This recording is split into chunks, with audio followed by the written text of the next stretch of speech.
Well guys, I'm back with one last video for now. Or tonight really, but I say for now because I do not know the next time we'll do one. But I finally done it. I have finally finished the Anderson films of Resident Evil. Yeah. Well, I started 3 months ago. So yeah, these films aren't that great. For a lot of reasons. And this is kind of the worst one of them all. So, yeah, let's get this over with, because I don't know why Anderson even was hired to direct these movies. And again, in these early productions, it was going to be a different franchise. The films were going to be different. There's a whole, just look up the development history of the original movie. Anyway, we got a new Resident Evil movie coming out in 2026. And hopefully this will be that good. Hopefully. Because since the Anderson films, we've not been getting any good Resident Evil films. And they should be easy to get good films. They have movie material. They're like, if you look at the second one, it was written with a Hollywood-style script. It was moving like a movie script. The script was moving like a movie. So they're fit for films. Yet somehow, all the adaptations end up being shit. The Anderson films of Welcome to Raccoon City and the recent Netflix series. All crap for their own reasons. But granted, for Welcome to Raccoon City, it wasn't the director's fault. That turned out shit. But for the Anderson films and the Netflix series, yeah, it's all on them. It's their fault. Oof, and I can't wait into what's so bad about the series. And completely gets characters it's not really telling the original story of the Resident Evil universe. Like, sure, fans like to see their favourite characters on the big screen, but focusing on the original characters was a smart idea for Anderson. Because then he wouldn't have any pressure put on him to get the characters right. I say it's a smart move. And it works to test the grounds for a movie. If you want to make a movie based on this series, I think it was smart to go for original story, original characters first. Just to test the grounds, see if they can make a Resident Evil movie. Not touching the iconic characters until they're ready. So no, I think that's a smart move to do. I don't know if anyone's ever done it, but I think it's a smart move. Because it's more of a test the waters type of movie. If it's successful, they'll be able to bring all iconic characters in the franchise. They'll make the first film standalone, then the other films will introduce many of the other characters and build upon the first film. Now, the original film, the first movie, could actually be a prequel to the events of the Resident Evil series. You know, focus on the history of the company, of and stuff. You get my point. Why don't filmmakers ever get these characters right? This franchise deserves a good adaptation. The CGI movies are bad adaptations. The CGI movies are better adaptations for a lot of reasons.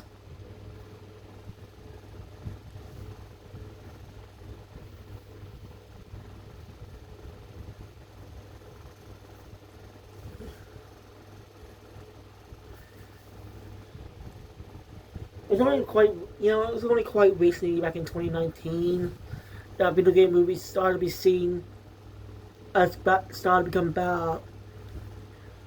Like with Detective Pikachu and Sonic the Hedgehog. Technically Sonic the Hedgehog came out in 2020, but you get my point. Video game movies started to change around 2019, after Detective Pikachu came out.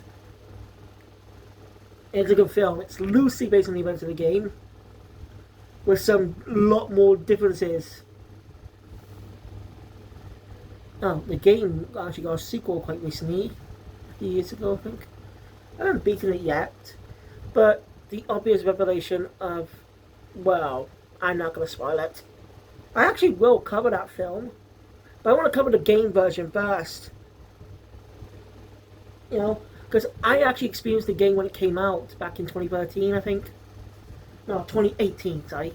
Back in 2018, just a year before the movie came out. Like, it was even before I found out about the movie. And then she thought the movie was like going to be a sequel to the game. I don't know why. I really don't. But I think I'll say more about that tomorrow when I actually review the Pikachu. So, subscribe to this channel and my game channel, Shimigami Game Reviews. I gotta work on those names. I just want bad names, but I can't think of any names that tie in together.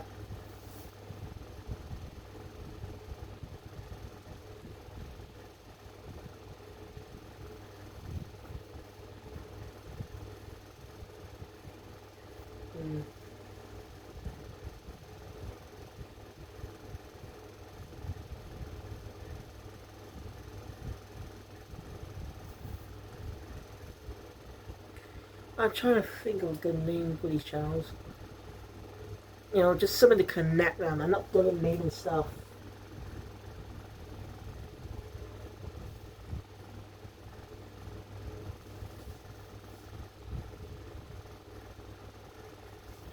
Maybe name that to Persona. I don't know.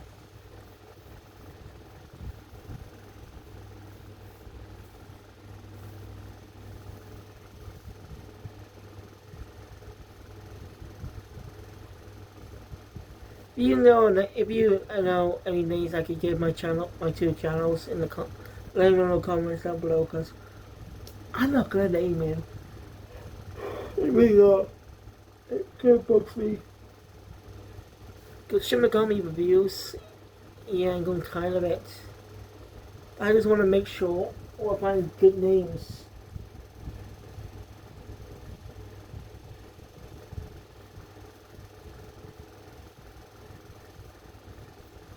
Maybe Phantom Thief films and Phantom Thief games.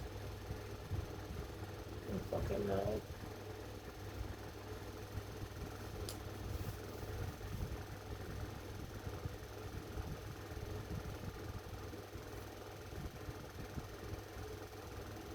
Maybe Kusanova films and Kusanova games. No.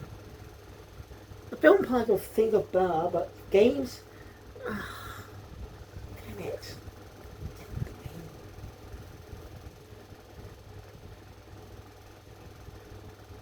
Sorry, just gotta check something in a sec. I hate game spots. And why don't I be my pet, for God's sake? Sorry, I haven't talked about the movie yet. I just get the shit film over with. And then I've actually done the Amazon bills. Then I can get back to review the good stuff, the games. Because Requiem's coming out in February next year. And I want to get through all the games and release them in October, actually. Give my October reviews. So, yeah, that's why I'm going to be a little late. Unless it's not that far away. I could go for I can get past 3 months. It'll be 2 months down next week. So, it won't be that hard for me to set premiere for those times. October. So hopefully I'll be able to do Resident Evil game reviews for October. And once I finish up the games, I'll be Welcome to Raccoon City, then that crappy TV show. That probably won't be an October review, because I need to get there to need more time to watch, and I don't always have time. So I need to find something else to review for October. You know, just to finish up the month. Alright, let's get into this movie. So we open the film with one of Alice's usual narrations. But this time she details the founder of Umbrella. And the reason behind the T-virus. It was originally made as a cure. as created for his daughter Alicia, a rare condition that made her body age, made her age rapidly. By the time she was in her 20s, she looked like a 90-year-old woman. It's dangerous. So that's the point of the T-virus. It was supposed to be a cure for that. And it worked. But it had some nasty effects that ended up happening leaking to the real world somehow. As the first infection spread, as people on a Skytrain or something, were killed. They was all covered up. I found out didn't want to do it anymore, but his business partner disagreed. Who was his business partner? Dr. Isaacs. He makes his reappearance in these films. Look, I'm not joking. He last appeared back in Resident Evil, back in the third movie. I don't like Isaacs. I'm not the good kind of don't like, and I don't mean the good kind. He's just a crappy villain. He's not really entertaining. Like, Wesker's the most entertaining villain. But he's just sidelined as a lackey in this movie. I'm not kidding. He was even Isaac's boss previously. So how the fuck did that bastard get back in charge of him? Oops. Anyway, Isaac ended up killing the founder and taking over the company. He was for corporate greed. The company was initially founded to help people, but now because of Isaac's, it's used to pocket their wallets, pocket cash.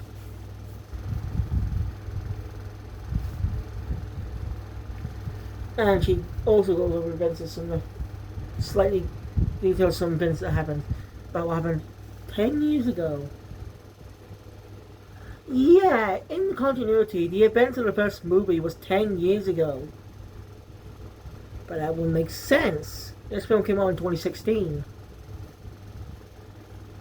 So, yeah, the film came out in... I don't know when it came out in America. Wikipedia doesn't say it's American release. But released in Tokyo, Japan in December of 2016. And the rest of the world from January to February 2017. Around the time Resident Evil 7 was released in January 2017. But we revived the franchise to bring the franchise back to its roots. Being back to the horror series.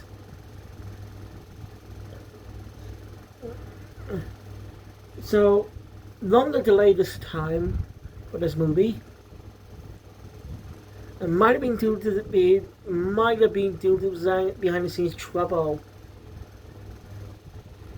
That's my guess, because why would it take that long when you think about it?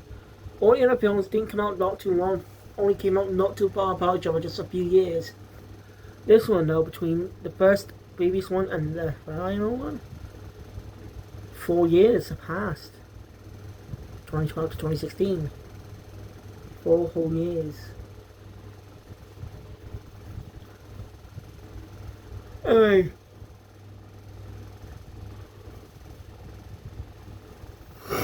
Yeah, we mentioned about the last minute of the previous film. And as I said, Logan Rodo walk into a trap. Yeah, this is one of the biggest gut punches out there. It's a disappointment. It's just... this is the worst thing ever. Because obviously that was not being set up. So yeah, basically Wesker was setting a trap for them. And basically Wesker created a trap for them. The film was a trap. His name was a workable umbrella or... And it's just so stupid. It obviously conflicts with the end of the previous film. Like, it's pretty obvious that wasn't a trap. And what's the point setting the trap in the first fucking place? What's the whole point if she literally was in captivity, for fuck's sake? It makes no fucking sense. Why would Wesker lure into a trap if she was already trapped with Umbrella by Umbrella? If he's still working for fucking Umbrella. It's so stupid. It's just so obvious this was not the original intent. This is one of the baddest decisions I've ever seen. So yeah, Alice is now alone. Basically, everyone is dead. We never get a mention what happened to Ada, Leon, or Becky. But I assume they're all fucking dead. As they're taking care of the monster, Alice ends up stuck into another room. Kind of reason why I don't care. And ends up having a meeting with the Red Queen herself. Once again being recast. Yeah. So the Red Queen's now been played by 3 different actors. 3 different actresses. Again, it's quite burn because each one played the Red Queen for 1 movie each. But something that doesn't make sense. I'll get to that later. Anyway, Alex. She wants Alice's help. There's a cure to the T-virus, but she has to hurry to get it. It's in the hive. Why she need to hurry? Because in 2 days, all the survivors will be wiped out. Alice doesn't really trust her, but naturally has no choice. So she's worried about Goose. She's ambushed by Umbrella and captured. When she runs into a familiar face. Dr. Isaacs. Being that the Isaacs that was killed back in the 3rd movie was a clone. He's such a sickly sweet bastard as always. Not in an entertaining way. He's not a great villain. Doesn't have that Wesker's been bumped down to a fucking lackey. And it gets the most crappiest death I've ever seen for the guy. The character had a brilliant death in RE5. As it was very fitting. My god, it's unknown if he's still dead or not. It's presumed he died in Resident Evil 5, and he's appeared since. But he could still appear if they want him to. Villains always found a way of coming back from the dead. So. But still, that was a satisfying end to his character. This film shits on him. So.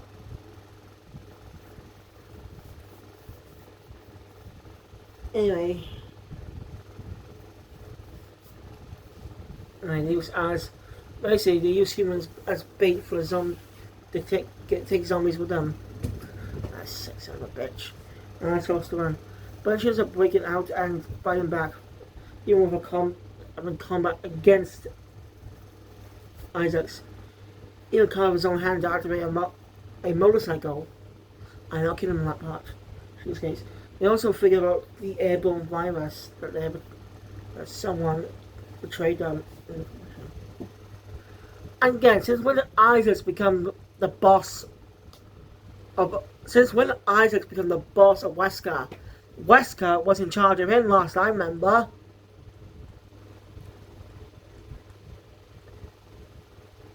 I know, just because of the clones. Fuck that.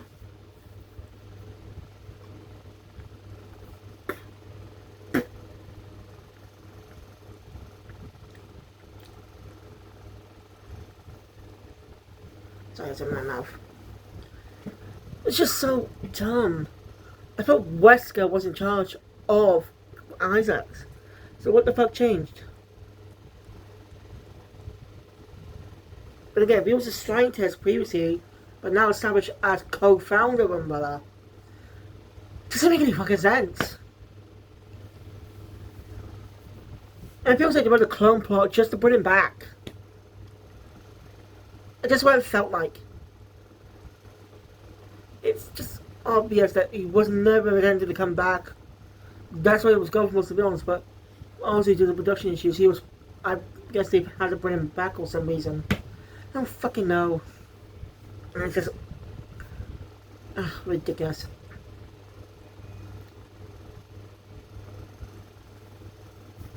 Anyway,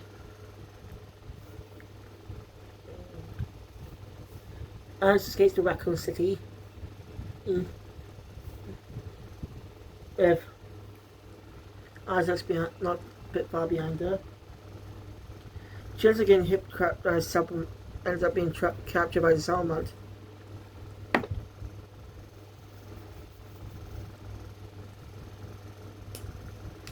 You know, one of the main people there is actually Claire. Marshall escaped the ISIS. Marshall escaped Arcadia. No, escape from the characters. No mention of Chris. No single mention of Chris Redfield, her brother.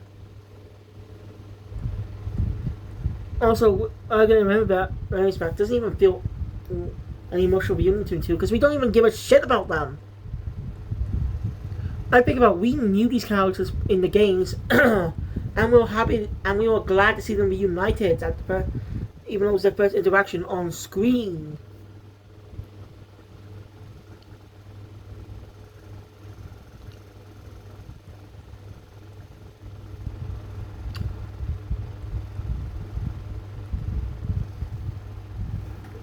It just pissed me off. Anyway, she meets the head of the settlement and Claire's, well, boyfriend, Doc. Fuck that. Clearly, you'll never even interact in these movies. Which is just like we know these characters from the games and they work well together. Like similar with Jill and Chris. So what the fuck?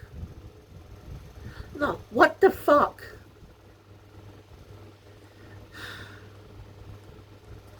Just massively disappointed.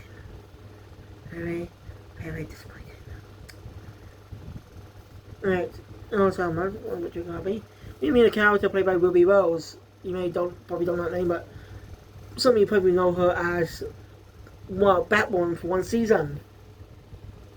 I'm not kidding, she played Batwoman for one season and suddenly left the show. It only lasted 3 seasons anyway, it wasn't that popular. I'm going to do watching it anyway. Because a lot of these live action DC shows that have Batman characters don't have Batman. Or he's basically out of the picture in one way or another. Like, so, again, it's like some rule preventing him from being in TV again, at least in live action. It's okay to be animated.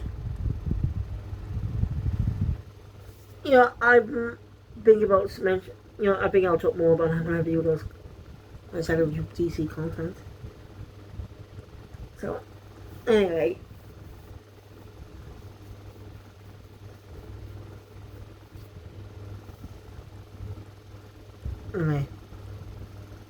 Isaac starts approaching. Ask warns Claire that someone did spot her before she hit and did that attack, but she was hit by a trap wall that was meant to be infected. And she's telling Claire to be careful, so someone clearly knew who she was. Someone's back. So they all work together to fend off this armies and Isaac's.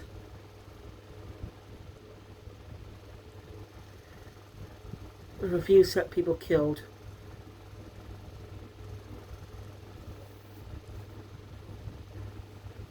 People done killed.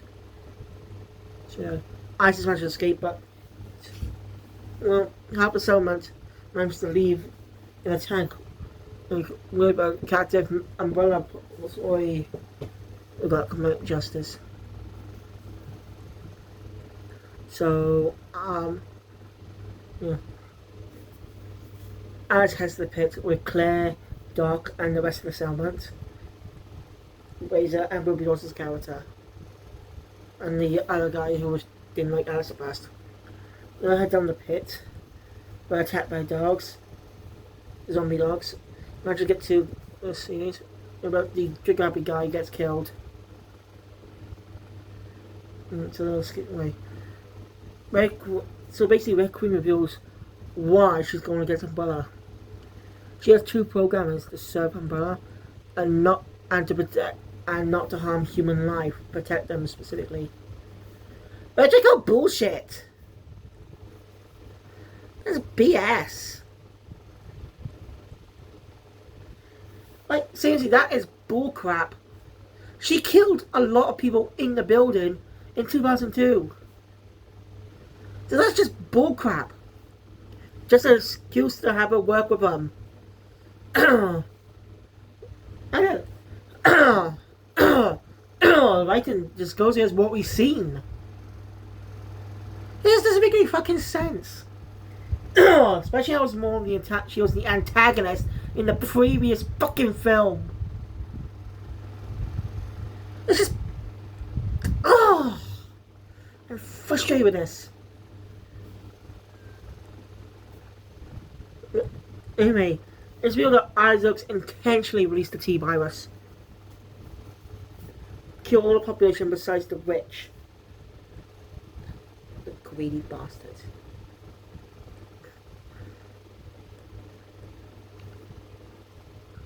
And that's why Red Queen turned against them, since the T-Virus is intentionally,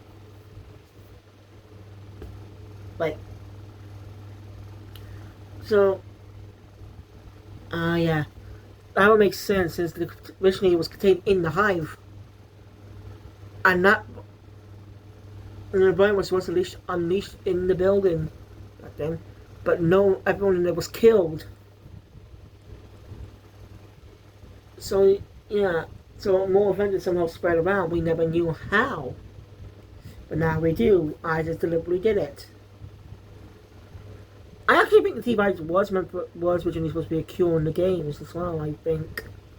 I'm not too familiar with the I'm familiar with the stories and characters, but not so big on them all. If you know, let me know in the comments down below.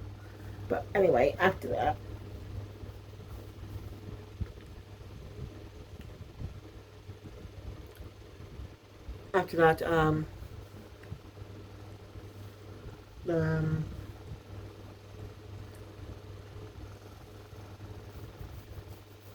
Red Queen reveals that secretly reveals to us that there's a traitor among them. So as they go, with two deaths happening, first comes reveals his character. She ends up getting killed through reverse blades. The fans and stuff. And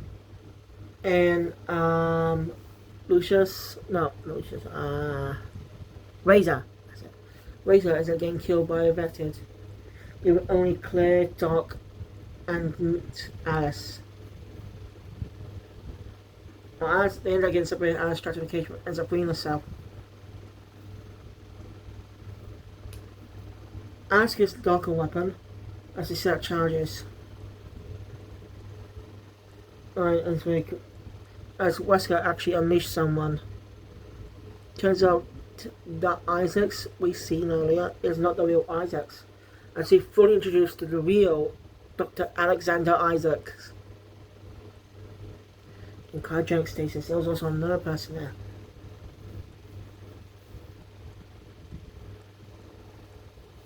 Makes he has the virus and reveals Doc is the traitor. I mean, you kind of suspect that, since he was the only one left. We know Claire can do it. Otherwise, but Wesker ambushes her as well. And it seems he has some type of cybernetics too. I mean, Isaacs is able to calculate and predict what someone's going to do. He also reveals to Alice that she isn't human. I mean, she's a clone. She's a clone of Alicia, daughter, basically the owner, co-owner of Umbrella. Basically the daughter of the one who founded it. That's why Alice never had any memories of her childhood. That's why she had no memories prior to her waking up in the house. Which makes no fucking sense. I said, but that makes no fucking sense. Again, going against the first film. Yes, they had amnesia early on, but all their memories came back towards the end, and we saw what happened before those events. This film is really contradicting itself. There's contradiction in everything it's set up. This is so... Oh my god. This is just contradicting itself. Ugh.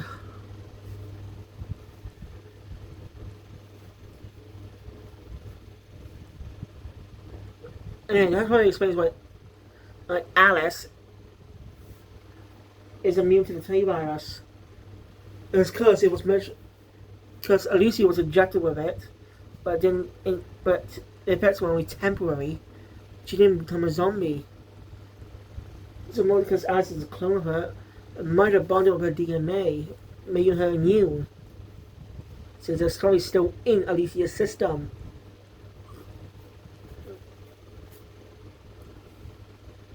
Alicia makes a comeback in the fight, basically by firing Wesker, as he's no longer seen as a part of the umbrella. Is that we killed his leg getting caught by the door, and there's nothing after that as he lays there, starts dying. Also, Alice was smart enough to not have any ammo on the gun she gave Doc.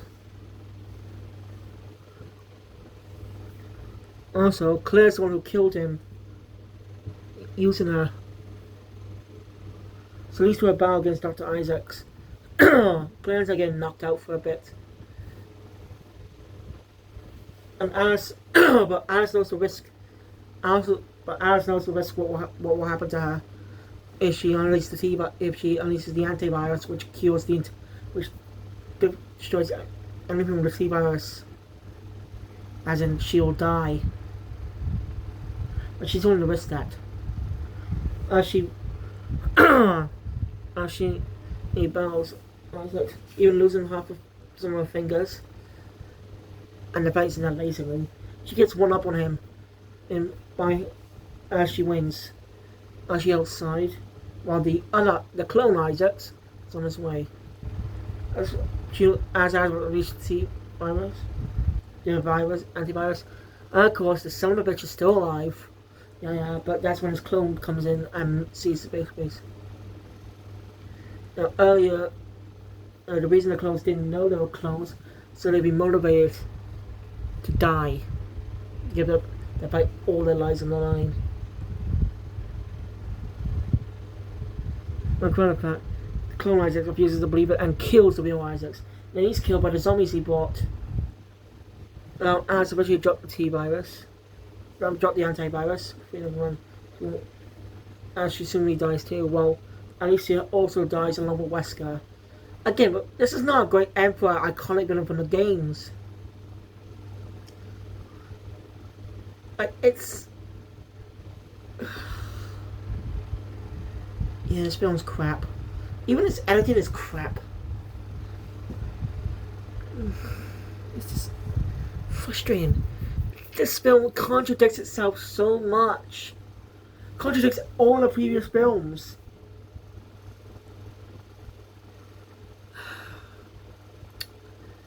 It's just ridiculous. Only after all that, turns out Alice survived. Because only the T-virus is eradicated from the body, not the healthy cells. And they lied to her because they want to make sure if she was going to risk her life. So here's the question, did they know about her from the beginning? There's a lot of things that don't make sense because it contradicts it. This is just ridiculous. This is a fucked up film.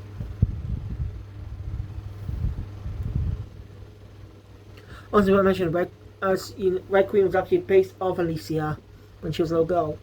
Except then, why the fuck she have a British accent? Alice and Alicia don't have any American accents. Well, probably not American, but you get what I mean. They don't obviously don't have English accents. That doesn't make any fucking sense. It's pretty obvious the Red Queen was not supposed to be made in Alicia's image. That wasn't the original intent. Hence why they cast a British girl. And why the actress was British. Because he probably sounded cool. Yet, so yeah, the world is safe. And Alice gifted all Alicia's childhood memories. A childhood she never grew. The woman she could have been if it weren't for that illness.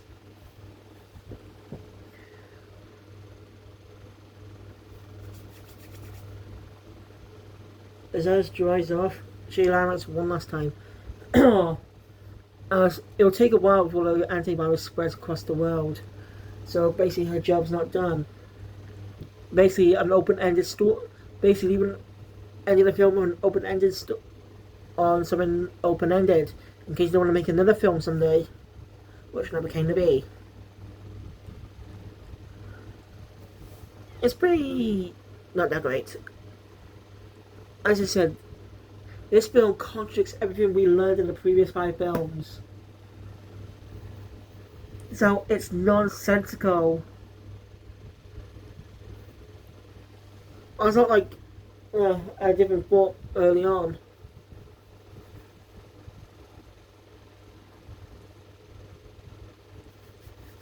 Not like a story or script or stuff. Where the original story ended up being changed and some elements of the original story left in. So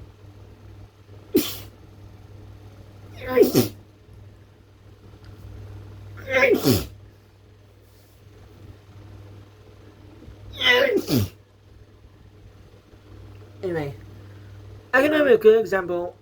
I can name an example of this happening.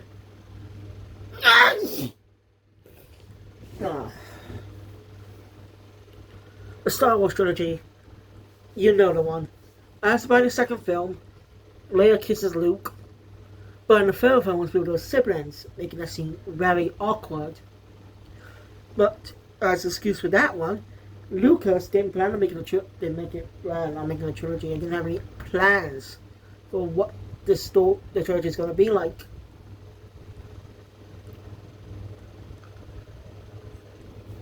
So yeah, it makes it uncomfortable, but still, reason we don't care much. It's because they're good films, they're great films. But Anderson's Resident Evil films aren't. First one is decent, but rest, all shit. This is weird. I am really hoping this new Resident Evil movie is going to be good. Give the series a great film for once. Well, that's it for this video. Thank you all for watching. Enjoy my content. Please don't want to see more. Subscribe channel. Keep up with the always come to. I'm really looking forward to Resident Evil 9 coming out next year. We also got another game coming out that I definitely going to purchase. But yeah, my next review on this channel will be Resident Evil. Might be Welcome to Raccoon City or another movie. I don't know. We'll see. But we'll focus on watching 2 anime on Saturday and Sunday. But well, for Kaiju number 8, I plenty of time. I'm gonna watch Kaiju number 8 at some point, but I have plenty of time because it comes out on the 19th. Season 2 comes out on the 19th, so I don't have to do it straight away. I just was a premiere. But anyway, thank you guys for watching, and I'll see you all next time for another video. Shin Megami Films out.